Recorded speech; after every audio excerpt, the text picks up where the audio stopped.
Saat berhenti di lampu merah, aku melihat putriku mengemis minta-minta, menghitung koin receh, sambil menggendong bayinya. Aku bertanya, mobil dan rumah yang kami belikan untukmu ada di mana? Dia menjawab bahwa suaminya dan ibu mertuanya membawa mobilnya, mengambil uangnya, mengusirnya dari rumah dan mengancam akan mengambil putrinya juga. Aku hanya berkata, "Jangan khawatir, aku yang akan mengurus ini." Sebelum mulai jangan lupa untuk menekan tombol like dan subscribe. Ikuti ceritaku sampai akhir dan komen dari mana kota tempat sahabat menonton agar aku bisa tahu sejauh mana ceritaku telah sampai. Aku lagi nyetir sendiri siang itu. Panasnya bukan main, tapi aku malas pakai sopir. Kadang aku butuh waktu sendiri, biar kepala nggak penuh sama urusan orang rumah dan kerjaan yang nggak ada habisnya. Umurku sudah 66. Tapi aku masih suka pegang setir sendiri kalau cuma jarak dekat. Aku baru pulang dari rumah sakit. Bukan karena aku sakit keras, cuma kontrol rutin. Dokter bilang tekanan darahku naik kalau kebanyakan emosi. Ya jelas naik. Hidupku belakangan ini memang isinya bikin emosi. Aku berhenti di lampu merah perempatan besar. Macet seperti biasa. Motor selip di kanan kiri. Suara klakson bersahut-sahutan. Aku melirik jam, lalu melirik jalan depan. Lalu aku lihat seseorang yang bikin dadaku seperti ditonjok. Seorang perempuan kurus, rambutnya acak-acakan, bajunya kusam, kakinya tanpa alas. Dia bawa bayi di gendongan depan. Bayi itu kelihatan kepanasan, pipinya merah. Perempuan itu jalan dari mobil ke mobil, menengadahkan tangan, lalu menerima receh, langsung dihitung cepat. Bukan hitung yang santai, tapi hitung panik, seolah tiap koin itu menentukan hidup. Aku sempat berpikir, kasihan. Tapi lalu aku melihat wajahnya lebih jelas ketika dia menunduk. Itu Salsa, putriku. Aku refleks menurunkan kaca. Suaraku keluar duluan, sebelum otakku sempat mencerna. Salsa? Dia menoleh. Matanya membesar. Bukan karena kaget ketemu aku, tapi karena takut. Takut yang seperti orang ketahuan melakukan sesuatu yang memalukan. Dia buru-buru menutupi wajahnya dengan tangan. Tapi sudah terlambat. Aku nggak bisa bergerak beberapa detik. Aku cuma memandang. Aku lihat tulang pipinya menonjol. Aku lihat tangannya gemetar. Aku lihat bayi di gendongan. Nadifa, cucuku, kepalanya bersandar lemas. Salsa, masuk, kataku cepat. Sambil membuka pintu penumpang. Dia melangkah ragu. Bu, jangan di sini. Masuk dulu. Sekarang. Dia menelan ludah, lalu menggeleng. Aku cuma, sebentar, Bu. Aku harus. Aku memotong. Suaraku lebih keras dari niatku. Masuk. Lampu masih merah. Pengendara belakang mulai klakson. Salsa akhirnya membuka pintu dan duduk. Cepat-cepat menarik Nadifa lebih rapat ke tubuhnya. Begitu duduk, dia menunduk. Tangannya masih menggenggam receh. Aku bisa dengar bunyi koin beradu pelan. Aku menutup kaca, mengurangi suara luar. Nafasku berat. Salsa, kamu ngapain? Tanyaku. Pelan tapi rasanya seperti menahan marah dan panik sekaligus. Dia nggak langsung jawab. Dia cuma mengusap wajah Nadifa. Bayinya merengek kecil, seperti nggak nyaman. Aku menelan ludah lagi, mencoba menahan diri biar nggak meledak. Tapi ada satu pertanyaan yang langsung menabrak kepalaku. Pertanyaan yang bikin seluruh dunia terasa ngawur. Aku menatap Salsa dari samping. Mobil dan rumah yang kami belikan untukmu ada di mana? Salsa menutup mata sebentar. Wajahnya langsung bergetar. Dia coba tersenyum, tapi senyum itu jatuh jadi apapun yang menyedihkan. Bu, suaranya serak. Aku nggak punya apa-apa sekarang. Aku merasakan darahku naik ke kepala. Maksud kamu apa? Rumah itu atas nama kamu. Mobil itu atas nama kamu. Salsa menahan napas, lalu mengeluarkan kata-kata yang seperti pisau. Henry, sama ibunya, Mariana. Dia berhenti, menelan tangis. Mereka bawa mobilnya. Mereka ambil uangku. Mereka usir aku. Aku membeku. Nama itu seperti bunyi yang bikin telingaku panas. Henry Baskara, suaminya. Laki-laki yang dulu datang ke rumahku dengan rapi, sopan, seolah paling tahu cara bicara. Mariana, ibu mertuanya, yang senyumnya manis tapi matanya selalu menilai. Aku menatap Salsa tajam. Usir? Kamu kan istrinya. Kamu ibu dari Nadifa. Salsa mengangguk cepat. Tapi air matanya jatuh juga. Aku coba bertahan. Bu. Aku coba nurut. Aku pikir, kalau aku sabar, nanti mereka berubah. Aku merapatkan genggamanku di setir. Aku bisa merasakan kuku jariku menekan kulit.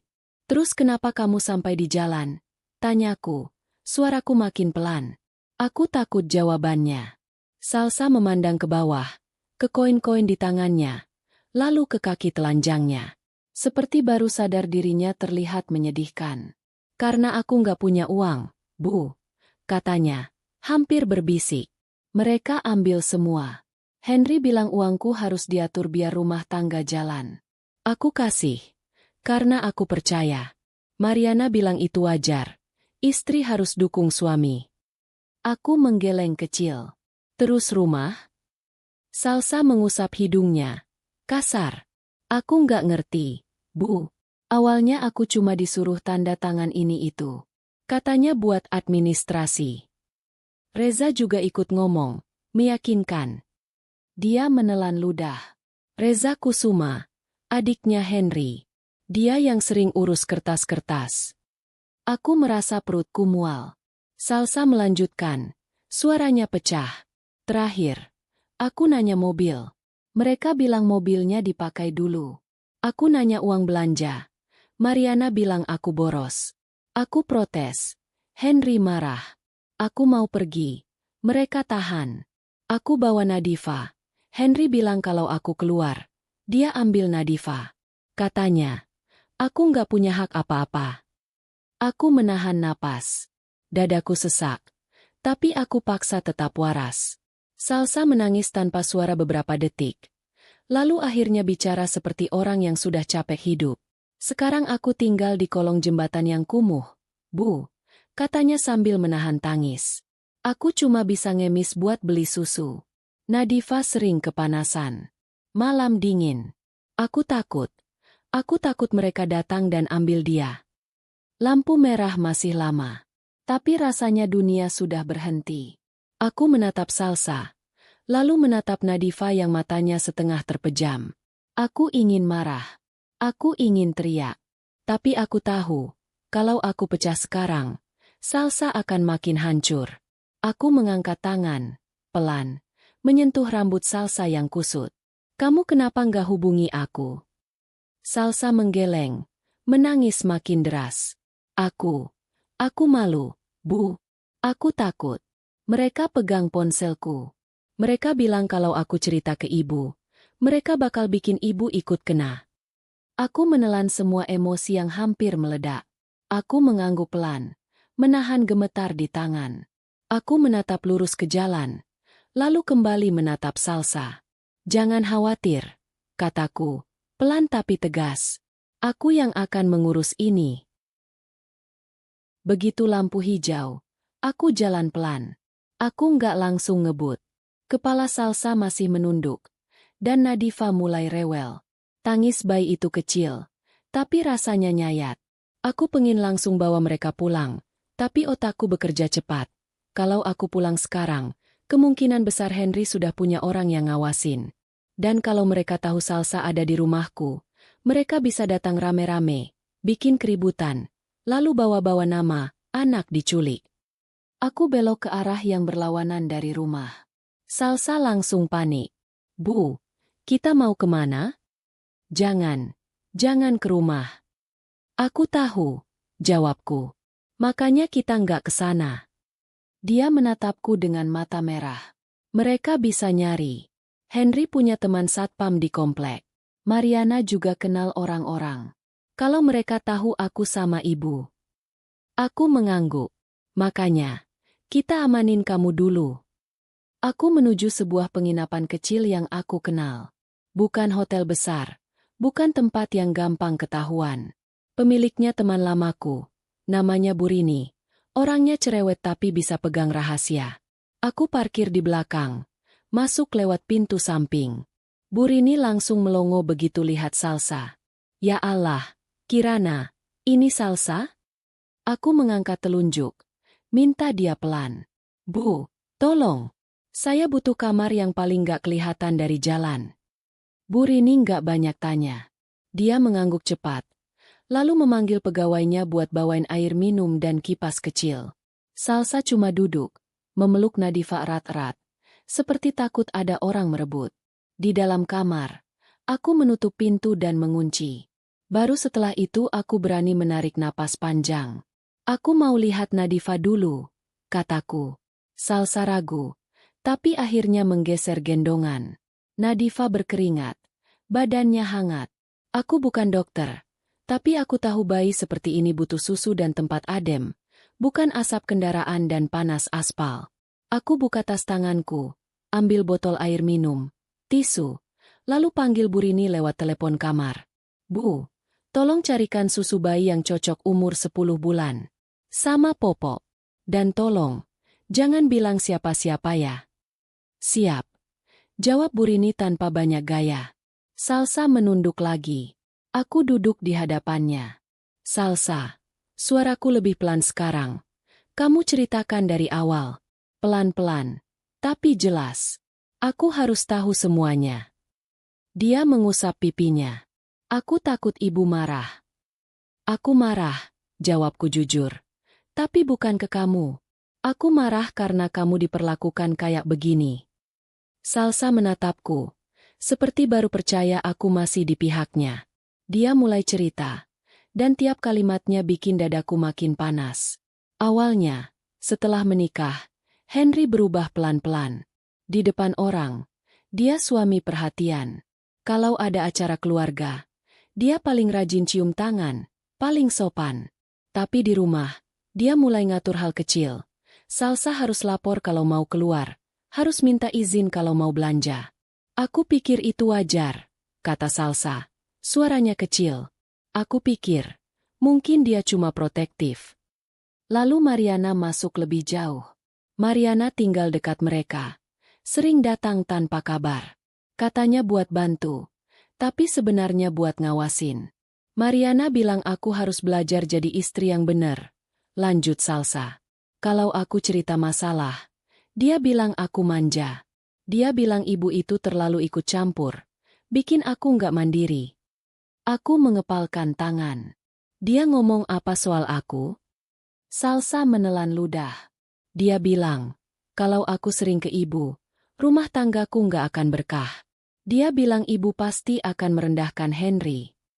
Aku tertawa pendek, tapi nggak ada lucunya. Jadi dia larang kamu ketemu aku? Salsa mengangguk. Masalah jadi makin parah waktu Salsa hamil besar. Henry minta Salsa ganti nomor. Alasan katanya banyak penipuan. Lalu ponsel Salsa sering dipinjam dan baru balik malam. Setiap kali Salsa coba menghubungi aku, Henry bilang, nanti saja, kamu capek, fokus bayi. Aku bodoh, Bu, bisik Salsa. Kamu bukan bodoh, potongku. Kamu diisolasi. Salsa melanjutkan. Uang juga mulai diatur. Sertifikat rumah dan surat mobil, yang dulu aku bantu urus atas nama Salsa, diminta Henry. Alasannya, disimpan biar aman. Lalu muncul Reza Kusuma, adik Henry, yang sok paham administrasi. Reza bilang cuma buat pembenahan berkas, kata Salsa. Aku disuruh tanda tangan beberapa lembar. Mereka cepet-cepet. Aku baru melahirkan. Bu, aku lemes. Aku percaya. Aku menutup mata sebentar. Aku bisa membayangkan. Salsa habis melahirkan. Capek. Fokus ke bayi. Lalu 2 lelaki dan 1 perempuan tua berdiri di atasnya. Ngomong cepat. Bikin dia merasa salah kalau bertanya. Setelah Nadifa lahir, ancaman mulai jelas. Setiap Salsa protes soal uang belanja yang makin kecil, Henry langsung mengangkat suara. Dia bilang, kamu itu nggak menghasilkan apa-apa. Uang di rumah ini dari aku. kata Salsa. Suaranya menirukan Henry dengan getir. Padahal sebagian besar dari tabunganku juga, Bu. Dan dari yang ibu kasih. Aku menghela napas berat. Terus kapan kamu diusir? Salsa menunduk, memeluk Nadifa lebih erat. 2 minggu lalu. Dia cerita hari itu ia memaksa minta ponselnya sendiri karena mau video call aku. Henry langsung marah. Mariana ikut menyulut, bilang Salsa durhaka, menantang suami. Reza berdiri di pintu, seolah jadi penjaga. Aku bilang aku mau pulang ke ibu, kata Salsa. Henry bilang kalau aku keluar bawa Nadifa, dia bakal ambil Nadifa dan bikin aku nggak bisa lihat anakku lagi. Aku menatap Salsa tajam. Dia bilang gitu persis. Salsa mengangguk. Air mata jatuh lagi. Aku takut, Bu. Mereka ngomongnya kayak punya kuasa besar. Mariana bilang dia kenal orang kelurahan. Reza bilang urusan surat anak itu gampang diubah kalau mereka mau. Aku menahan napas. Mencoba tetap tenang. Aku akhirnya tetap coba keluar. Lanjut Salsa. Aku cuma bawa tas kecil. Isinya baju Nadifa sama sedikit uang. Tapi di depan rumah, Henry narik tasku. Reza dorong aku. Aku jatuh. Nadifa nangis kenceng. Aku panik. Uangku jatuh entah kemana. Mereka cuma bilang aku pergi saja kalau mau. Tapi Nadifa harus tinggal. Mataku panas. Tapi aku tahan. Salsa mengusap lebam di lengannya yang dari tadi tertutup. Aku lari. Bu. Aku nggak punya ponsel, nggak punya uang. Aku takut ke rumah ibu karena takut mereka ngikutin. Aku tidur di emperan dulu. Besoknya aku ketemu seorang anak relawan. Namanya Naila Astrid. Dia yang ngajak aku ke kolong jembatan. Katanya ada tempat agak aman. Tapi tetap aja. Kotor, rame, banyak orang. Aku mengangguk pelan. Mencatat nama itu di kepala. Naila Astrid. Saksi penting. Lalu kamu mengemis? Tanyaku. Salsa mengangguk. Malu. Aku nggak punya pilihan. Nadifa butuh susu. Aku kelaparan nggak apa-apa. Tapi Nadifa. Aku berdiri, mendekat, lalu meraih tangan Salsa. Tangannya dingin. Kamu dengar aku. Kataku, tegas. Mulai sekarang kamu berhenti minta-minta. Kamu aman di sini. Nadifa juga aman. Salsa menatapku, seperti takut percaya. Aku akan urus. Lanjutku. Tapi kamu harus patuh sama rencanaku. Kamu jangan keluar kamar. Jangan kontak siapa-siapa dari nomor lama. Kita mulai dari bukti. Salsa mengangguk cepat, seperti orang yang akhirnya punya pegangan. Telepon kamar berbunyi. Bu Rini bilang susu dan popok sudah datang. Aku baru mau buka pintu, ketika ada suara langkah cepat di lorong. Lalu, ketukan keras di pintu kamar kami. Sekali, 2 kali, 3 kali. Aku berhenti. Salsa langsung pucat. Dari balik pintu, suara laki-laki terdengar jelas. Nada sok ramah tapi menusuk. Bu Kirana? Saya dari pihak Henry Baskara. Katanya ada masalah keluarga. Salsa langsung berdiri. Refleks memeluk Nadifa lebih kencang. Matanya menatapku seperti orang yang minta diselamatkan tanpa suara. Aku angkat telapak tanganku. Tenang. Kamu jangan buka pintu. Jangan bersuara. Ketukan itu makin keras. Bu Kirana? Ini saya, Mas Dimas. Saya disuruh Henry. Baik-baik kok. Aku nggak kenal suara itu. Tapi aku tahu tipe orang seperti ini. Sok sopan, tapi tugasnya jelas. Cari Salsa, bawa pulang, beres. Aku mendekat ke pintu, tapi tetap nggak langsung buka. Kamu dapat alamat ini dari mana? Tanyaku lantang. Dari balik pintu. Dia ketawa kecil. Ya, saya cuma disuruh, Bu. Katanya ibu bawa Salsa. Ini urusan keluarga. Nggak enak kalau jadi panjang. Aku melirik Salsa. Wajahnya makin pucat. Nadifa mulai merengek. Seperti ikut ngerasain tegang. Aku menahan napas. Lalu ambil keputusan cepat. Aku buka pintu sedikit saja, cuma buat pasang badan di celah. Aku lihat laki-laki sekitar 30-an, pakai kemeja rapi, senyum dibuat-buat. Matanya langsung nyari ke dalam kamar. Aku berdiri menutup pandangannya. Salsa nggak ada di sini. Dia mencondongkan badan, berusaha intip. Bu, jangan gitu. Henry cuma mau ngomong. Mariana juga khawatir. Kasihan bayinya. Nama Mariana keluar, dan aku makin yakin ini bukan kunjungan baik-baik. Aku tersenyum tipis. Kalau khawatir, harusnya mereka nggak usir ibu dan bayi ke jalan. Senyumnya sedikit retak. Bu, saya nggak tahu apa-apa. Saya cuma diminta antar. Kalau Salsa ada, saya jemput sekarang, beres. Aku menatapnya tajam. Kamu balik, bilang sama Henry. Kalau dia masih mau hidupnya rapi, jangan kirim orang ngejar-ngejar. Salsa nggak mau ditemui. Mas Dimas menghela napas. Lalu nada suaranya turun, lebih dingin. Bu, jangan bikin susah. Kalau nggak dibawa pulang baik-baik, nanti bisa lain ceritanya. Henry bisa lapor. Bilang Salsa bawa anak tanpa izin. Aku menahan emosi. Dalam kepalaku cuma ada satu. Mereka berani main ancaman. Aku jawab pelan, tapi jelas. Silakan lapor. Tapi kalau kamu masih berdiri di depan kamar saya 5 menit lagi, saya yang lapor duluan. Mengganggu, mengancam, dan memaksa. Dia mendelik. Bu. Aku potong. Pergi. Aku menutup pintu pelan tapi tegas.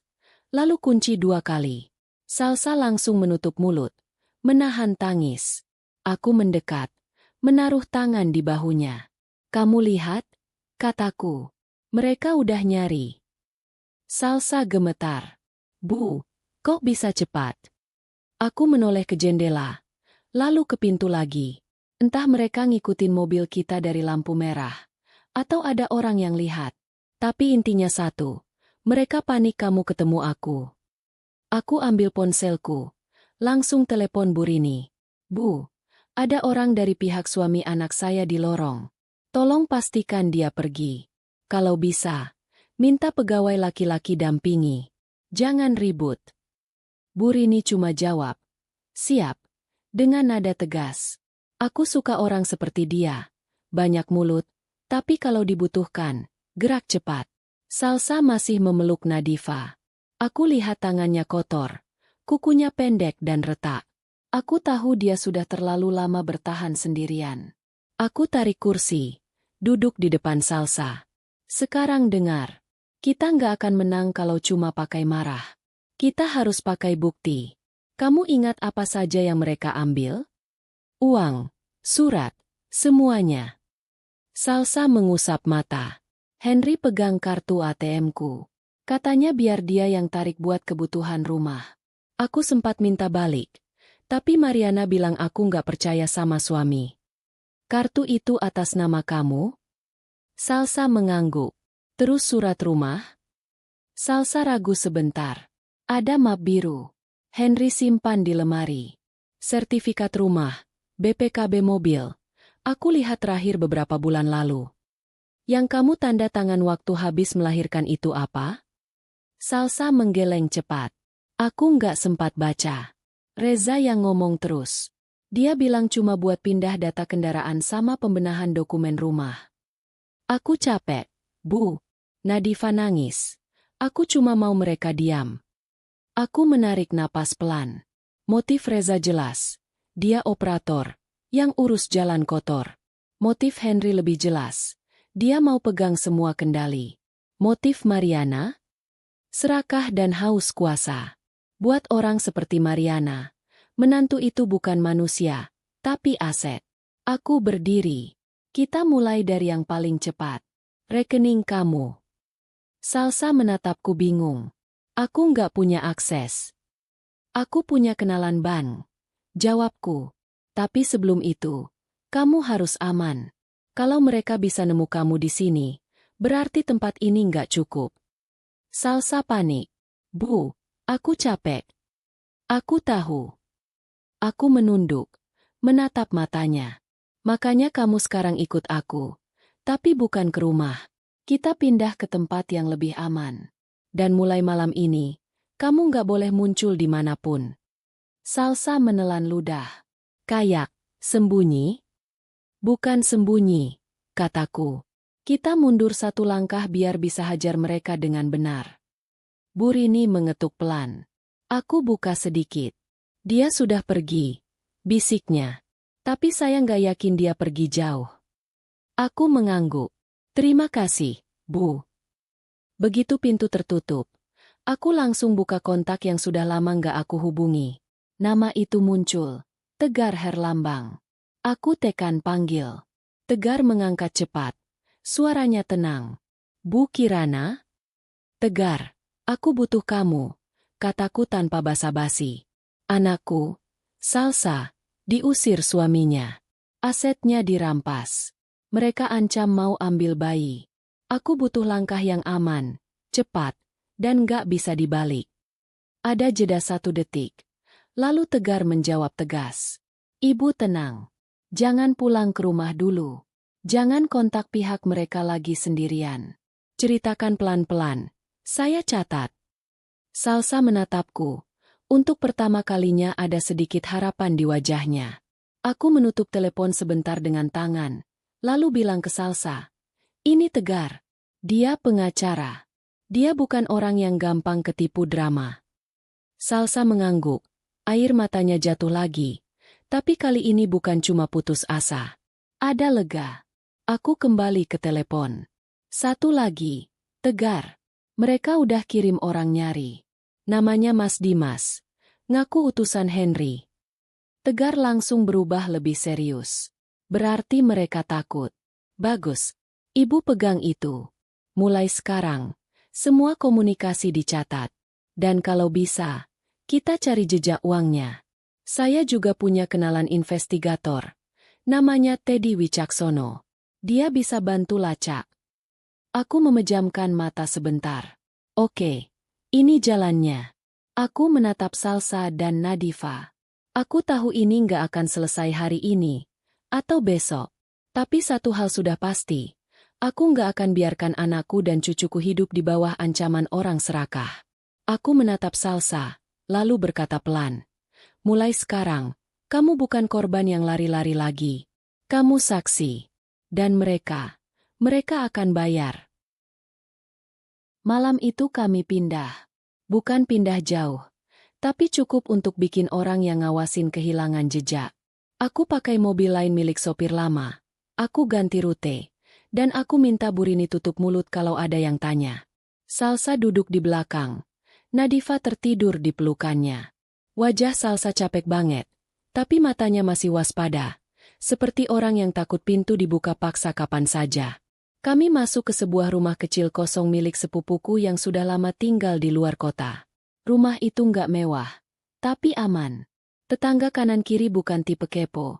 Dan lokasinya nggak ada hubungannya dengan alamat rumahku. Begitu pintu terkunci, Salsa langsung duduk di lantai ruang tamu. Nadifa dia taruh di kasur tipis yang sudah aku siapkan. Aku nggak nyangka bisa tidur di tempat begini, Bu. Bisiknya. Aku jongkok di depannya. Sementara saja. Yang penting kamu dan Nadifa aman. Salsa mengangguk. Lalu tiba-tiba menangis lagi. Tangisnya bukan yang meledak. Tapi yang ditahan-tahan sampai badan gemetar. Aku merasa gagal, katanya. Aku merasa ibu pasti kecewa. Aku menahan emosi. Aku kecewa sama Henry dan keluarganya. Bukan sama kamu. Salsa mengusap muka. Aku takut besok mereka datang. Mereka mungkin akan coba, jawabku jujur. Tapi besok kita nggak diam. Pagi-pagi, Tegar Herlambang datang. Orangnya rapi, bawa tas kerja. Wajahnya tenang tapi matanya awas. Dia salaman ke aku, lalu menatap Salsa sebentar, seperti menilai tanpa menghakimi. Salsa, saya Tegar, katanya. Mulai sekarang, kita fokus ke 2 hal, keselamatan kamu dan Nadifa, lalu bukti. Salsa mengangguk pelan. Tegar duduk, membuka buku catatan. Salsa, Kamu masih punya dokumen apapun? Foto sertifikat, foto BPKB, slip transfer, pesan dari Henry atau Mariana, apa saja. Salsa menggeleng. Ponselku diambil. Semua ada di ponsel lama. Aku menyela. Nomor lamanya juga sudah mati. Mereka yang pegang. Tegar mengangguk. Oke, berarti kita cari lewat jalur lain. Saya akan minta bantuan orang saya. Seolah menjawab, pintu diketuk. Aku menegang refleks. Tapi yang masuk adalah laki-laki berumur hampir 50. Tubuhnya biasa saja, tapi cara jalannya tegas. Tegar berdiri. Ini Teddy Wicaksono, kata Tegar. Dia bantu lacak aliran uang dan aset. Teddy menatapku sopan. Bu Kirana. Aku balas angguk. Mas Teddy. Teddy duduk dan langsung tutpon. Bu, saya butuh data dasar. Nama lengkap Salsa, tanggal lahir, bank yang pernah dipakai, kira-kira jumlah tabungan, dan kapan terakhir punya akses. Salsa menyebutkan semua yang dia ingat. Suaranya kecil, tapi jelas. Aku bisa lihat dia mulai berusaha jadi kuat. Walau masih takut. Teddy mencatat cepat. Satu lagi. Siapa yang paling sering minta Salsa tanda tangan? Reza. Jawab Salsa pelan. Reza Kusuma. Teddy mengangguk. Biasanya operatornya memang dia. Aku menatap Teddy. Mas, saya nggak mau ini cuma jadi drama keluarga. Saya mau mereka kena. Teddy menjawab datar. Kalau buktinya cukup, mereka pasti kena. Baru beberapa jam, ponselku mulai ramai. Ada panggilan tak dikenal. Ada pesan dari nomor sepupu jauh. Ada chat dari grup keluarga yang sudah lama aku bisukan. Aku buka satu pesan. Isinya bikin darahku naik. Bu Kirana, maaf ya, ini bener Salsa kabur bawa anak? Kasihan Henry, katanya Salsa emosian. Aku langsung paham. Mariana mulai main opini. Aku buka grup keluarga. Ada puluhan pesan. Ada yang bilang Salsa durhaka. Ada yang bilang aku terlalu ikut campur. Ada yang bilang, mending diselesaikan baik-baik. Lalu masuk pesan dari nomor tak dikenal. Singkat tapi tajam. Bu Kirana, kalau Salsa tidak kembali, kami laporkan. Jangan buat malu keluarga. Aku tahu itu gaya Henry. Sok rapi, tapi isinya ancaman. Tegar membaca sekilas, lalu menatapku. Mereka lagi ngetes. Kalau ibu panik, mereka makin berani. Aku menarik napas. Aku nggak panik. Aku marah. Tegar mengangguk. Marahnya dipakai buat tetap fokus. Siang itu, serangan kedua datang. Bu Rini telepon. Suaranya panik. Kirana, ada 2 orang ke penginapan. Mereka nanya-nanya soal Salsa. Ngaku keluarga. Saya bilang nggak tahu. Tapi mereka ngancem mau bikin keributan. Aku mengepalkan tangan. Mereka masih cari. Tegar langsung berdiri. Bu Rini suruh simpan rekaman CCTV kalau ada. Jangan layani. Kalau ada ancaman, lapor polisi setempat. Belum selesai, muncul serangan ketiga. Salsa tiba-tiba menerima pesan masuk ke ponsel barunya. Padahal nomor itu baru, cuma aku, Tegar, dan Bu Rini yang tahu. Salsa pucat. Bu, kok mereka tahu? Aku ambil ponselnya. Pesannya dari nomor tak dikenal. Kamu pikir bisa sembunyi? Uang kamu itu milik suami. Kalau kamu nggak pulang, siap-siap anak itu kami ambil. Salsa langsung memeluk Nadifa.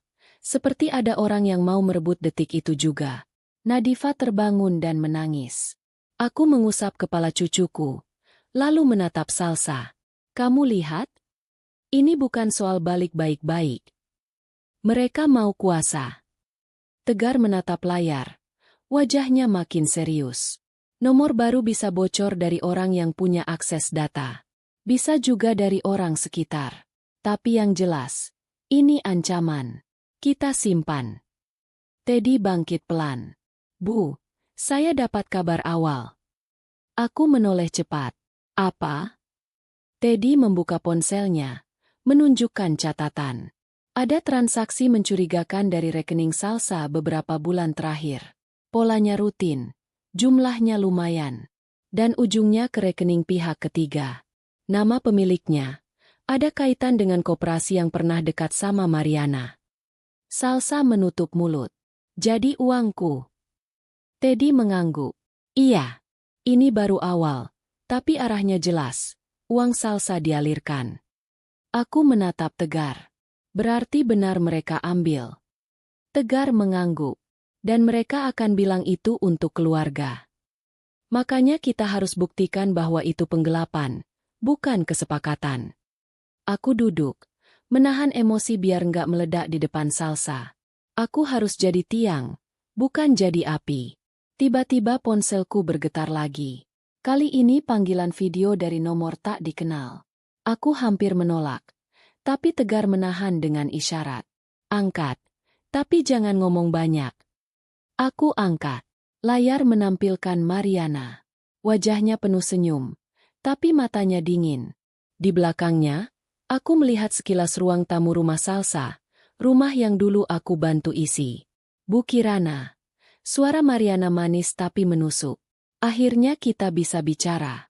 Saya cuma mau cucu saya pulang. Salsa itu lagi labil. Ibu jangan memperkeruh. Aku menatapnya tanpa senyum. Cucu kamu juga cucu saya. Mariana tertawa kecil. Iya. Makanya serahkan saja. Biar Nadifa diasuh di tempat yang benar. Salsa kan, sekarang saja sudah keluyuran. Aku merasakan kepalaku panas. Tapi aku tahan. Mariana melanjutkan. Masih manis. Kalau ibu keras kepala, jangan salahkan kami kalau ambil langkah. Henry itu suami sah. Haknya jelas. Lalu layar bergeser sedikit. Aku melihat Henry berdiri di belakang Mariana. Mulutnya tersenyum tipis. Henry menatap kamera, lalu berkata pelan, seperti sedang bernegosiasi jual beli.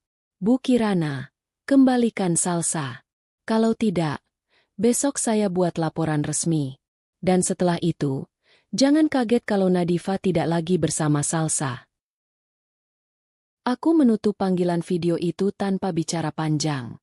Tanganku gemetar. Tapi bukan karena takut. Karena marah yang sudah sampai batas. Salsa menatapku dari sofa.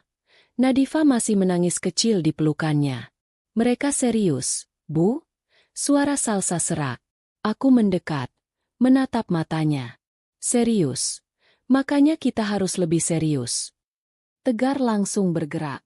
Bu, ancaman itu jangan dibalas emosi. Kita simpan. Itu bisa jadi bukti. Teddy mengangguk. Yang seperti ini biasanya mereka pakai buat menekan korban supaya balik. Aku menatap mereka berdua. Aku nggak mau Salsa balik. Aku mau mereka yang jatuh. Tegar menatapku tenang. Kalau ibu mau mereka jatuh, kita butuh pengakuan dan jejak uang yang rapi. Bukti ancaman sudah ada. Sekarang kita cari bukti penggelapan aset. Aku duduk, memaksa otakku dingin. Apa langkah paling cepat? Tegar membuka catatannya. Pertama, Salsa harus tetap aman dan tidak muncul. Kedua, kita butuh Mariana atau Henry ngomong blak-blakan bahwa mobil, rumah, dan uang Salsa dianggap milik mereka. Kalau mereka mengaku, itu menguatkan. Salsa menyela pelan. Mereka nggak akan ngaku kalau curiga. Aku menatap Salsa, lalu menghela napas pendek. Mereka akan ngaku kalau merasa menang. Tegar menatapku, seolah sudah bisa menebak arah pikiranku. Ibu mau pasang umpan. Aku mengangguk. Aku mau ketemu Mariana. Tapi Salsa tetap di sini. Salsa langsung panik. Bu, jangan. Mariana itu jahat. Dia bisa apa aja. Aku pegang tangan Salsa. Dengar, aku yang ketemu. Aku bukan kamu. Mariana berani sama kamu karena kamu sendirian. Kalau sama aku, dia akan sok manis. Dan disitulah dia biasanya kebablasan. Tegar mengeluarkan ponselnya. Kalau begitu, pertemuan harus terstruktur. Lokasi ramai. Tapi bukan yang terlalu dekat rumah mereka. Ibu datang sendiri, Tapi saya dan Teddy dekat situ. Dan kita rekam pembicaraan. Aku menatapnya. Boleh? Boleh kalau untuk kebutuhan pembuktian dan tidak disebar sembarangan, jawab Tegar. Kita pakai untuk jalur hukum. Saya akan atur caranya. Teddy menambahkan, kalau bisa, bikin Mariana merasa ini soal uang. Orang serakah itu gampang terpancing kalau dengar kata kompensasi. Aku mengangguk pelan. Motif Mariana jelas, uang dan kuasa. Motif Henry, kontrol dan gengsi. Reza? Dia menikmati jadi tangan kanan yang bisa memeras orang tanpa terlihat. Sore itu, aku mengirim pesan ke nomor Mariana. Bukan panjang. Cuma satu kalimat yang sengaja aku buat terlihat lemah. Bu Mariana, saya mau bicara baik-baik. Saya tidak mau masalah ini jadi malu. Kita ketemu besok. Ibu tentukan tempat. Balasannya cepat sekali. Seolah dia sudah menunggu aku menyerah. Baik, Bu Kirana. Besok jam 11 siang di kafe dekat Jalan Besar. Saya bawa Henry biar jelas. Aku membaca pesan itu, lalu menatap Tegar. Dia bawa Henry. Tegar mengangguk. Bagus, semakin banyak yang ngomong, semakin banyak yang bisa kebuka. Malamnya, Salsa hampir tidak tidur. Dia beberapa kali bangun mengecek Nadifa, lalu mengecek pintu, seperti takut ada yang masuk. Aku sengaja tetap di ruang tamu, duduk dekat pintu, biar dia lihat aku ada. Aku nggak enak, Bu, bisiknya saat menjelang subuh. Ibu sampai harus begini. Aku menatapnya. Kamu anakku. Kalau kamu jatuh, aku juga jatuh. Bedanya, aku masih punya tenaga buat berdiri dan narik kamu. Pagi, Tegar menyiapkan semuanya. Dia ngajari aku cara bicara. Jangan menyerang, jangan menyalahkan dulu, pancing pengakuan. Teddy bilang dia akan cari posisi duduk yang pas buat memantau tanpa mencolok. Sebelum berangkat, aku telepon Naila Astrid. Nomornya aku dapat dari Salsa. Dia ingat Naila pernah pinjamkan ponsel sebentar. Naila mengangkat. Suaranya masih muda tapi tegas. Halo? Naila? Saya Kirana, ibunya Salsa. Terima kasih sudah bantu anak saya. Naila terdengar kaget, lalu cepat menjawab. Iya, Bu. Saya cuma nggak tega lihat bayi. Aku butuh kamu nanti, sebagai saksi kondisi Salsa waktu di kolong jembatan, kataku. Bukan sekarang, tapi nanti kalau dibutuhkan. Naila langsung serius. Saya siap, Bu. Jam 11 aku masuk kafe. Aku pakai baju sederhana tapi rapi. Aku tidak mau terlihat seperti orang mau perang, tapi juga tidak mau terlihat lemah. Mariana sudah duduk duluan, dengan tas mahal dan wajah yang dibuat sedih. Henry duduk di sampingnya, senyumnya tipis seperti kemarin di layar. Mariana berdiri, memegang tanganku dengan dua tangan, seolah kami keluarga akrab. Bu Kirana, akhirnya. Saya juga pusing, Bu. Ini semua karena Salsa keras kepala. Aku menahan diri. Aku duduk, menatap mereka bergantian. Henry langsung bicara. Nada santai tapi mengancam. Bu, Salsa itu istri saya. Nadifa itu anak saya. Kalau ibu terus sembunyikan mereka, ibu yang repot. Aku menarik napas, lalu memainkan peran yang sudah kami sepakati. Aku menunduk sebentar. Lalu mengangkat wajah, pura-pura lelah. Aku cuma mau satu, kataku pelan. Kalian kembalikan keadaan seperti dulu. Rumah, mobil, uang Salsa, kembalikan. Salsa akan tenang. Mariana tertawa kecil, seperti mendengar lelucon. Bu ini lucu. Itu kan sudah jadi bagian keluarga kami. Aku mengangkat alis, pura-pura bingung. Bagian keluarga kalian gimana maksudnya? Itu aku belikan untuk Salsa. Mariana menyandarkan punggung, makin percaya diri. Ya justru, Salsa sudah menikah. Otomatis apa yang Salsa punya ya untuk suaminya juga. Henry yang pimpin rumah tangga. Masa mobil cuma buat Salsa? Masa rumah cuma atas nama Salsa? Nggak masuk. Henry ikut menimpali. Lebih dingin. Uang salsa juga dipakai untuk usaha saya. Itu wajar. Kalau sekarang salsa ngemis-ngemis, ya karena dia lari. Bukan karena kami. Aku menahan ekspresi. Dalam hati, aku berkata, ngomong lagi. Terus ngomong. Aku menatap Mariana. Tapi kenapa sampai diusir, Bu? Dia bawa bayi. Mariana mengibaskan tangan. Wajahnya sinis. Dia itu drama. Saya cuma mendidik. Kalau perlu anaknya biar kami yang urus. Salsa itu nggak stabil. Keluyuran. Emosi. Nggak patuh. Henry mengangguk. Kalau Salsa mau pulang. Gampang. Minta maaf. Kembalikan Nadifa. Dan ibu. Jangan ikut campur. Soal rumah dan mobil. Nanti kita bicarakan. Kalau ibu mau ganti rugi, ya kita bisa hitung. Kata, ganti rugi, itu keluar. Dan aku hampir tersenyum. Karena itu artinya mereka benar-benar melihat putriku sebagai transaksi. Aku menunduk, pura-pura menahan air mata. Jadi, kalian memang ambil semua itu?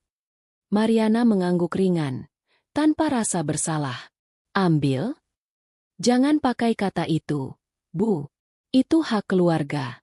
Salsa menantu. Dia harus tahu diri. Aku mengangguk pelan, seperti orang kalah. Padahal dalam kepalaku, semuanya sudah tercatat. Saat aku berdiri untuk pamit, ponselku bergetar. Pesan masuk dari nomor tak dikenal, tapi namanya muncul di bawah. Fadil Fernanda. Tegar pernah bilang dia kenal seorang jurnalis muda yang bisa bantu kalau waktunya tepat. Pesannya cuma satu baris. Bikin jantungku turun. Bu, ada video Salsa mengemis mulai viral. Narasinya mereka bilang Salsa penipu dan ibu yang nyuruh. Aku keluar dari kafe dengan langkah yang kelihatan tenang. Tapi di dalam kepala aku ribut. Pesan dari Fadil Fernanda itu seperti sirene. Kalau video Salsa mengemis sudah viral dengan narasi jahat, berarti Henry dan Mariana nggak cuma mau ambil Nadifa. Mereka mau bunuh nama baik Salsa dulu, biar kalau nanti mereka minta hak asuh. Orang-orang sudah percaya Salsa ibu yang nggak layak. Aku langsung masuk mobil, menutup pintu, lalu telepon Tegar. Tegar, video Salsa viral. Mereka bilang aku yang nyuruh. Ini sudah perang opini. Tegar tidak kaget. Tapi suaranya tegas. Saya sudah duga. Ibu jangan respon dimanapun. Jangan klarifikasi dulu. Kita simpan semua bukti. Baru kita keluar dengan pukulan yang rapi. Aku harus pulang ke Salsa sekarang, kataku. Ibu pulang. Tapi jangan ke rumah ibu. Ke tempat aman itu. Dan tolong, jalannya muter. Jangan satu rute. Aku mengangguk walau dia nggak lihat. Setelah telepon ditutup, aku langsung telepon Fadil. Fadil mengangkat cepat. Bu Kirana? Saya Kirana, kataku. Kamu yang kirim pesan? Iya, Bu. Saya Fadil Fernanda. Saya dapat videonya dari beberapa akun. Narasinya sama semua, Bu. Seolah Salsa sengaja ngemis buat drama dan minta belas kasihan. Ada yang bilang Salsa kabur bawa anak. Siapa yang mulai pertama? Tanyaku. Belum ketahuan, Bu. Tapi pola unggahannya mirip akun pesanan. Banyak komentar yang diarahkan. Aku menarik napas pendek. Kamu jangan sebar apapun dulu. Tunggu instruksi dari saya atau dari Tegar. Saya mau bukti dulu, bukan debat. Siap, Bu. Jawab Fadil. Kalau sudah waktunya, saya bisa bantu bikin kronologi yang jelas. Tapi sekarang saya pantau dulu. Aku menutup telepon, lalu nyetir balik rumah aman dengan rute yang lebih panjang. Sepanjang jalan, notifikasi ponselku bunyi terus. Ada yang simpati, ada yang nyinyir, ada yang sok bijak, ada yang terang-terangan menyalahkan Salsa. Yang paling bikin aku muak adalah pesan dari seseorang di grup keluarga. Bu Kirana, maaf ya, mungkin Salsa memang dari dulu manja. Kasihan Henry. Aku ingin membalas, tapi aku tahan. Tegar benar. Kalau aku ikut ribut sekarang, Mereka dapat panggung. Sampai rumah aman. Aku menemukan Salsa duduk di lantai dekat kasur Nadifa. Ponsel di tangannya. Wajahnya pucat. Bu. Dia bicara pelan. Aku lihat videonya. Mereka ngomong aku penipu. Aku jongkok di depan dia. Dengar, kamu memang mengemis. Itu fakta. Tapi alasannya yang mereka putar. Dan kita punya alasan yang benar. Aku takut. Salsa berbisik. Kalau orang percaya, mereka bisa ambil Nadifa. Aku menatapnya tegas. Makanya kamu harus kuat. Kalau kamu terus takut, mereka makin besar kepala. Salsa mengusap air mata, lalu mengangguk pelan. Aku bisa lihat ada perubahan kecil, bukan lagi pasrah, tapi mulai bertahan. Pintu diketuk. Tegar dan Teddy masuk. Tegar langsung buka laptop dan beberapa kertas. Kita lanjut ke langkah keamanan, kata Tegar. Ini sudah masuk tahap bahaya. Mereka akan coba menyerang lewat jalur formal. Jalur formal maksudnya polisi. Salsa langsung tegang. Bisa polisi, bisa RT, bisa kelurahan, jawab Tegar. Mereka akan bilang Salsa kabur bawa anak. Kita harus siap. Teddy menimpali, dan mereka bisa datang rame-rame, bawa orang yang sok jadi saksi. Aku menatap Tegar. Apa yang harus kita lakukan sekarang? Tegar mulai menyusun satu-satu. Jelas dan cepat. Pertama, kita bikin catatan resmi kondisi Salsa saat ditemukan. Tanpa uang, tanpa alas kaki, menggendong bayi, dan alasan kenapa itu terjadi. Kita butuh saksi. Aku langsung ingat Naila. Naila Astrid bisa jadi saksi. Dia yang nolong Salsa waktu di kolong jembatan. Tegar mengangguk. Bagus. Kedua, kita urus bukti ancaman. Semua pesan dari Henry, Mariana, Reza, simpan, jangan hapus. Salsa mengangguk. Ketiga, lanjut Tegar. Kita amankan status Nadifa. Minimal ada catatan kesehatan dan kebutuhan bayi. Biar kalau mereka berani bilang Salsa lalai, kita punya data. Aku mengangguk. Saya bisa bawa Nadifa ke dokter anak hari ini. Jangan sendirian, kata Tegar. Saya minta Teddy dampingi. Belum selesai, ponsel Salsa bergetar. Nomor tak dikenal lagi. Salsa menatapku ketakutan. Aku ambil ponsel itu dan aku yang baca. Pesan masuk. Pendek. Dingin. Besok kami ambil Nadifa. Kamu boleh ikut kalau patuh. Kalau tidak, siap-siap kehilangan. Aku merasakan tangan Salsa mencengkeram lenganku. Nadifa di kasur meringis, seperti merasakan suasana. Aku menatap Tegar. Ini sudah keterlaluan. Tegar menatap pesan itu. Ini ancaman langsung. Bagus untuk bukti, tapi juga berarti mereka mungkin bergerak cepat. Teddy mengangguk. Bu, saya punya info lain. Mobil Salsa memang ada di rumah Mariana. Tapi saya juga dapat kabar. Mereka lagi coba jual cepat lewat perantara. Dan rumah yang atas nama Salsa, ada indikasi sudah diagunkan. Salsa menutup mulut. Jadi, rumah itu belum pasti final, jawab Teddy. Tapi jejaknya ada. Aku berdiri, berjalan bolak-balik sebentar, memaksa diri tetap fokus. Ini bukan cuma soal harta, tapi soal cara mereka memperlakukan Salsa seperti barang. Tegar menatapku. Bu Kirana, saya sarankan mulai besok kita ajukan laporan resmi untuk penggelapan dan ancaman.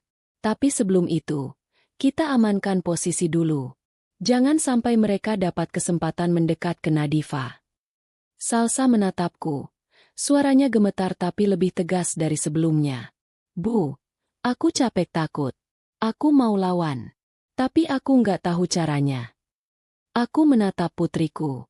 Untuk pertama kalinya sejak aku melihat dia di lampu merah, aku melihat dia berdiri, meski masih goyah. Kamu nggak perlu tahu semuanya, kataku pelan. Kamu cukup bertahan dan jujur. Yang lain, biar aku dan tim yang urus. Tegar menutup laptopnya. Oke, rencana cepat. Hari ini periksa Nadifa, Kumpulkan saksi Naila, lalu kita susun laporan.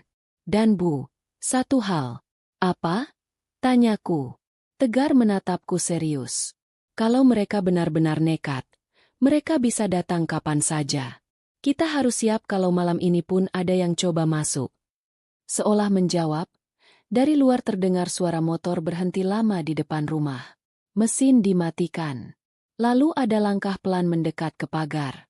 Salsa langsung memeluk Nadifa. Matanya membesar. Aku mengangkat tangan, memberi isyarat semua diam. Dan di tengah sunyi itu, terdengar suara laki-laki dari luar, pelan tapi jelas. Salsa, saya Reza. Buka pintunya. Kita ngobrol baik-baik. Aku menahan napas. Salsa sudah memeluk Nadifa sampai badannya kaku. Tegar memberi isyarat dengan tangan. Jangan bergerak. Teddy berdiri pelan, mengambil ponselnya, lalu menyalakan perekam suara tanpa banyak gaya. Di luar, suara Reza terdengar lagi, lebih dekat ke pagar. Salsa, buka. Aku cuma mau ngomong. Kalau kalian bikin ini ribut, yang rugi Salsa juga. Aku mendekat ke jendela kecil tanpa membuka tirai lebar-lebar. Aku lihat bayangan Reza di luar. Dia berdiri santai, tapi tangannya pegang ponsel, matanya keliling, seperti orang lagi pastiin rumah ini benar. Tegar berbisik. Ibu jangan keluar. Saya yang bicara. Aku menggeleng pelan. Biar aku. Aku jalan ke pintu, tetap terkunci. Aku tidak buka. Aku bicara dari balik pintu. Suaraku tegas. Reza, kamu pulang. Reza ketawa kecil. Bu Kirana? Wah, ibu juga di situ ya. Bagus. Jadi gampang. Salsa pulang aja. Bu, Henry udah capek. Mariana juga capek. Ini jadi malu. Aku menahan emosi. Malu itu waktu kalian usir Salsa sama bayi. Kamu pikir aku nggak tahu? Reza menghela napas. Gaya orang yang sok dewasa. Bu, itu kan salah paham. Salsa itu emosian. Dia pergi sendiri. Kita juga nggak nyuruh ngemis. Aku hampir tertawa. Tapi aku tahan. Kamu datang ngapain ke sini?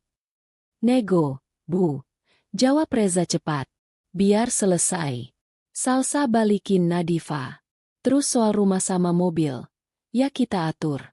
Henry nggak jahat kok. Cuma, ya, namanya rumah tangga. Ada aturan. Teddy tiba-tiba bicara dari belakangku. Suaranya datar tapi tajam. Aturan apa? Aturan ambil uang orang, ambil mobil orang, lalu ancam ambil anak orang? Reza diam sebentar. Lalu suaranya berubah lebih dingin. Siapa itu? Aku menjawab. Bukan urusanmu. Reza mendekat ke pintu. Suaranya menekan. Bu Kirana, saya ngomong baik-baik. Tapi kalau kalian keras, saya juga bisa keras. Saya bisa bawa orang. Saya bisa bikin laporan duluan. Tegar berdiri di sampingku. Suaranya tenang tapi menusuk. Silakan. Tapi ingat, ancaman kamu ini terekam. Hening beberapa detik. Reza seperti menimbang. Lalu dia tertawa pendek. Dibuat santai lagi. Ya udah, katanya. Kalau gitu saya titip pesan. Henry bilang, besok dia jalanin proses. Dan Bu Kirana, mending ibu pikir 2 kali. Orang tua jangan ikut campur kebanyakan. Aku menggertakkan gigi. Pergi. Reza meludah kecil ke samping. Bukan tepat meludah. Lebih ke gaya meremehkan. Lalu langkahnya menjauh. Suara motor menyala. Lalu hilang. Begitu sunyi. Salsa langsung jatuh duduk. Napasnya patah-patah. Aku takut, Bu, katanya lirih. Aku jongkok, memegang bahunya. Takut itu wajar. Tapi mulai sekarang kita pakai takut itu buat lebih hati-hati. Bukan buat menyerah. Tegar mengangkat ponselnya. Saya sudah simpan rekaman. Reza barusan mengakui mereka atur rumah dan mobil, dan mengulang ancaman proses. Teddy mengangguk. Dan yang paling penting, mereka sudah tahu rumah ini. Berarti tempat ini juga tidak bisa dipakai lama.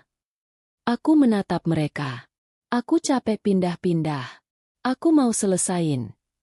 Tegar menghela napas, lalu bicara jelas, seperti menyusun tangga. Kalau ibu mau selesain, kita masuk tahap pukul. Mulai hari ini. Salsa menatapnya.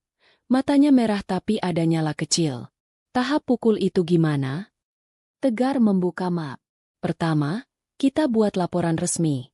Penggelapan harta, pemaksaan tanda tangan, ancaman perebutan anak. Kita ajukan dengan kronologi yang rapi. Aku mengangguk. Lakukan. Kedua, lanjut Tegar, kita kirim somasi dan permintaan pengamanan aset. Minimal, kita beri sinyal bahwa rumah dan mobil itu sedang dipersoalkan. Itu bikin mereka sulit menjual cepat. Teddy menimpali. Saya juga bisa cari orang perantara yang mereka pakai buat jual mobil. Biasanya ada jejak. Aku menatap Salsa. Kamu siap? Salsa menelan ludah. Aku siap, Bu. Aku nggak mau Nadifa jadi mainan mereka. Itu kalimat yang aku tunggu. Salsa bukan lagi cuma korban. Dia mulai jadi ibu yang melawan. Aku ambil ponselku dan mengetik ke Fadil Fernanda. Fadil, tahan dulu semua. Jangan unggah klarifikasi. Tunggu saat saya bilang. Fadil membalas cepat. Siap, Bu. Saya siap kapanpun. Tegar berdiri. Sekarang langkah ketiga. Kita pancing Henry datang ke tempat kita. Biar dia ngomong. Dan dia masuk perangkap legal. Salsa langsung tegang. Aku harus ketemu Henry. Bukan sekarang, jawab Tegar. Salsa tetap aman. Yang ketemu Henry itu Bu Kirana dan saya. Kita undang dia seolah mediasi keluarga. Tapi di kantor saya. Semua dicatat. Aku menatap Tegar. Dia mau datang? Tegar tersenyum tipis. Henry itu suka merasa menang. Dia akan datang kalau dia pikir bisa menekan ibu dan minta tebusan. Apalagi setelah video viral, dia merasa punya pegangan. Aku menarik napas. Oke, undang dia. Tegar langsung mengirim pesan resmi ke Henry. Undangan mediasi, jam dan tempat jelas. Tidak ada kata, laporan, atau polisi. Hanya penyelesaian keluarga secara baik-baik. Salsa menatapku. Ragu. Bu, kalau dia bawa Mariana? Biar. Jawabku. Semakin banyak mulut, semakin banyak salah. Sore itu, kami pindah sekali lagi. Kali ini ke unit apartemen milik teman lamaku yang jarang dipakai. Tidak ada papan nama, satpam ketat, akses kartu. Salsa akhirnya bisa tidur agak tenang. Nadifa minum susu sampai kenyang. Lalu tertidur pulas. Aku sendiri tidak bisa tidur. Kepalaku penuh. Tapi dadaku juga terasa lebih ringan. Untuk pertama kalinya sejak lampu merah itu, aku merasa memegang arah. Keesokan harinya, aku datang ke kantor Tegar.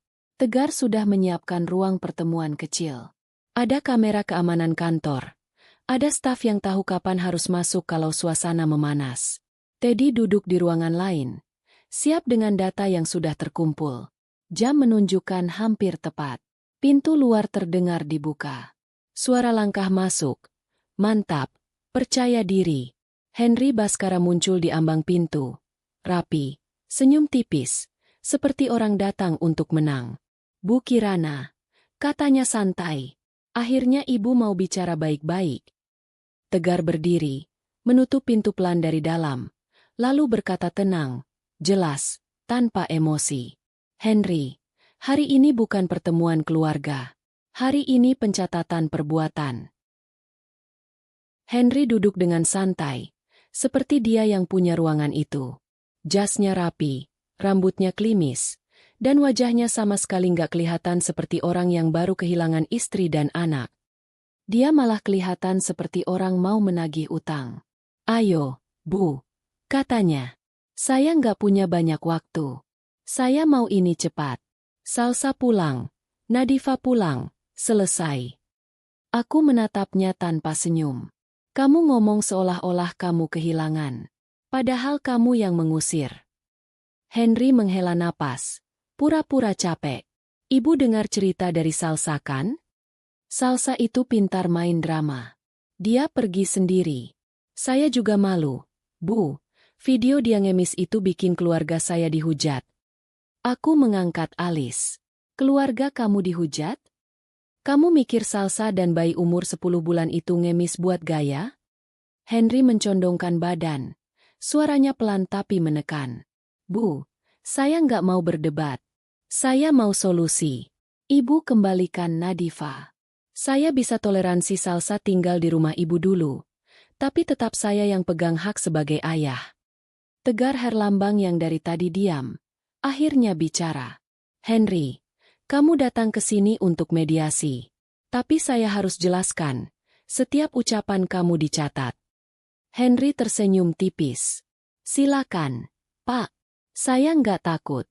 Saya suami sah. Aku menarik napas. Lalu masuk ke inti. Aku tanya satu hal. Mobil Salsa yang atas nama Salsa, ada di mana? Henry menatapku datar. Dipakai keluarga. Itu masih mobil keluarga, Bu. Rumah atas nama Salsa? Tanyaku lagi. Henry mengangkat bahu. Rumah itu ya rumah keluarga juga. Salsa kan sudah jadi istri saya. Aku menahan emosi biar tetap rapi. Uang Salsa yang kamu tarik rutin dari rekeningnya, itu buat apa? Henry tertawa kecil. Buat usaha, Bu. Biar ekonomi jalan. Masa suami nggak boleh ngatur? Tegar menatap Henry tajam. Henry, kamu bilang, ngatur. Tapi kamu punya persetujuan tertulis dari Salsa? Ada kesepakatan jelas? Henry mengibaskan tangan. Ngapain pakai tulisan segala? Pak, itu rumah tangga. Aku menatap Henry, lalu mengeluarkan ponselku. Kamu ingat Mariana ngomong apa ke aku kemarin di kafe? Henry mendadak diam. Matanya bergerak cepat, seperti orang nyari celah. Aku menekan tombol, lalu memutar rekaman. Suara Mariana terdengar jelas, tanpa aku perlu menjelaskan panjang, soal mobil dan rumah hak keluarga, soal kalau perlu anaknya biar kami yang urus, soal Salsa nggak stabil. Rekamannya tidak panjang, tapi cukup untuk bikin ruangan berubah. Henry menegakkan badan. Itu rekaman apa? Ibu ngerekam? Tegar menyahut tenang. Itu bukti pengakuan. Dan ini bukan cuma itu. Tegar mengangguk ke arah pintu. Teddy Wicaksono masuk, membawa map tebal. Henry melirik Teddy dengan wajah kesal. Seperti baru sadar ini bukan pertemuan biasa. Teddy membuka map, menaruh beberapa lembar di meja. Henry, ini pola transfer dari rekening Salsa. Rutin, jumlahnya besar. Masuk ke rekening pihak ketiga yang terhubung dengan koperasi kenalan Mariana. Ini jejaknya. Henry tertawa sinis, tapi tawanya hambar. Itu fitnah. Bisa aja Salsa yang transfer sendiri. Tegar langsung menimpali. Salsa tidak punya akses ponsel dan kartu ATM selama periode tertentu. Ada saksi. Ada pesan ancaman. Dan ada chat kamu yang meminta Salsa patuh atau kamu ambil Nadifa. Aku menekan layar. Menunjukkan pesan ancaman yang kemarin masuk. Henry melirik. Lalu cepat mengalihkan. Itu cuma emosi. Kalian lebay. Aku mendekat sedikit. Suaraku rendah tapi tajam. Emosi kamu bikin anakku tidur di kolong jembatan. Emosi kamu bikin cucuku kepanasan di jalan. Sekarang kamu bilang lebay? Henry mendelik. Bu, jangan drama. Aku menepuk meja pelan. Drama itu kamu bikin video Salsa jadi alat. Kamu viralkan. Kamu arahkan narasi. Kamu pikir aku nggak ngerti? Henry menegang. Saya nggak viralkan apapun. Teddy membuka ponselnya, menunjukkan tangkapan layar. Akun pertama yang unggah video itu terhubung ke nomor yang pernah kontak Reza Kusuma. Ini belum final, tapi arahnya jelas. Henry menggertakkan gigi. Reza itu cuma bantu keluarga. Tegar menatap Henry tanpa berkedip. Henry, sekarang pilih. Kamu mau bicara baik-baik? Atau kamu mau kita jalankan laporan? Henry menyandarkan badan, menahan panik dengan sok percaya diri. Laporan apa? Saya ayah kandung. Kalian mau melawan hukum? Aku menatapnya, lalu berkata pelan. Kamu bukan cuma ayah. Kamu juga pelaku. Henry berdiri mendadak. Bu Kirana, jangan macam-macam. Kalau kalian terus begini, saya bisa ambil Nadifa lewat jalur resmi. Tegar langsung berdiri juga. Suaranya tetap tenang tapi keras. Ancaman lagi. Bagus. Itu juga dicatat. Henry menatap sekeliling. Seperti baru sadar tidak ada yang berpihak padanya di ruangan itu. Dia menunjukku. Ibu pikir ibu menang karena punya uang dan pengacara? Aku mendekat satu langkah. Aku menang karena kamu serakah. Henry menggertakkan gigi, lalu melempar kalimat terakhir yang dia kira akan mengunci aku. Salsa itu nggak layak jadi ibu. Dia mengemis. Itu bukti. Aku mengangguk pelan. Iya, itu bukti dia ditindas sampai habis. Tegar membuka map lain. Ini keterangan relawan, Naila Astrid, yang menolong Salsa dan Nadifa di kolong jembatan. Ini catatan kunjungan dokter anak untuk Nadifa setelah diselamatkan. Ini juga kronologi lengkap yang sudah ditandatangani Salsa. Henry terlihat goyah. Napasnya berubah cepat. Aku menatapnya lama, lalu berkata, mulai sekarang, kamu nggak pegang apapun lagi. Mobil, rumah, uang, dan yang paling penting, kamu nggak pegang Nadifa. Henry mengepalkan tangan. Kalian nggak bisa. Tegar memotong. Tegas. Bisa. Dan akan. Henry menatapku. Suaranya turun. Lebih licik. Bu, kita bisa damai. Ibu kasih kompensasi. Saya lepas. Aku hampir tertawa. Jadi benar. Dari awal kamu nikah sama Salsa. Yang kamu lihat cuma harta. Henry membuka mulut. Tapi tak ada kata yang keluar. Aku menarik napas. Lalu mengakhiri. Tegar. Jalankan. Tegar mengangguk. Hari ini laporan masuk. Somasi jalan. Pengamanan aset diajukan. Dan semua ancaman mereka, termasuk Reza, akan dilampirkan. Henry tampak ingin menyerang. Tapi pintu terbuka dan staf kantor masuk, berdiri tenang. Henry menelan amarahnya. Lalu menunjukku dengan mata merah. Kalian akan nyesel, katanya. Aku menatapnya dingin.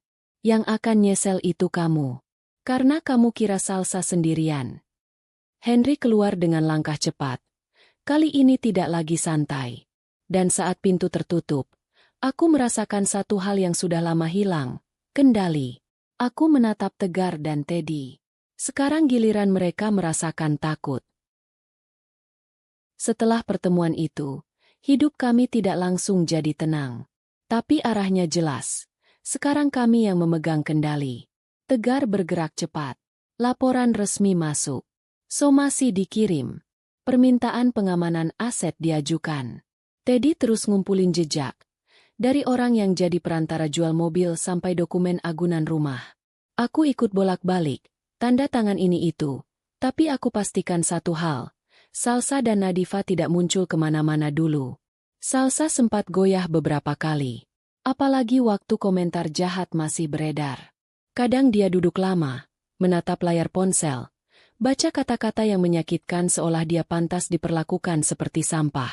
Aku duduk di sampingnya. Kamu jangan ukur dirimu dari mulut orang yang gak tahu apa-apa. Salsa menghela napas. Aku masih gak percaya orang bisa sejahat itu. Aku menatap Nadifa yang tertidur di kasur.